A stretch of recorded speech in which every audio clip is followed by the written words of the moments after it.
এই বাংলাদেশের বানচোত্তার ভিডিওটা শুনে নাও, তারপর আমি একে কিছু বলছি, এর প্রশ্নের উত্তরে। ইন্ডিয়ার কিছু দালাল আছে, হিন্দু পাইনচত্রা আমাদের বাংলাদেশের সাথে যুদ্ধ করতে চায়। তোরা আমাদের বাংলাদেশের সাথে যুদ্ধ করে জিন্দাও গেলে পারবি না, কারণ বাংলাদেশ, পাকিস্তান, চীন আমরা হলো ভাই ভাই, ঠিক আছে? আমাদের বাংলাদেশকে আঘাত করবি, তোদের দেখবি উমরাদা পাকিস্তান ধরবে আর এক মুরাদা ধরবে চীন, আর আমরা তো বাংলাদেশে আছি, ঠিক আছে? এখনো সময় আছে। সনাতন ধর্মের তোরা যে বাঞ্চত যারা আসোস, তোদের এখনো বলি আমাদের বাংলাদেশের সাথে লড়াই করতে আসিস না। 2 মিনিটের বেশি তোরা জিন্দে গেলেও টিকতে পারবি না, ঠিক আছে?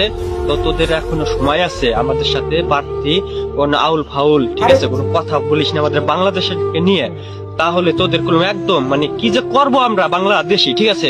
তোরা ভারতে, ঠিক আছে, পলাই থাকতে পারবি না, ঠিক আছে? এরকম অবস্থা তোদের আমরা করবো, ঠিক আছে?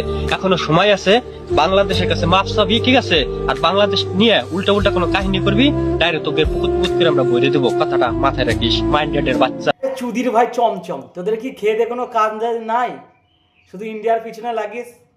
ওই তোমারা দেশ, তোদের বাংলা ছিড়া দেশ, ওর নাম আছে বাংলাদেশ।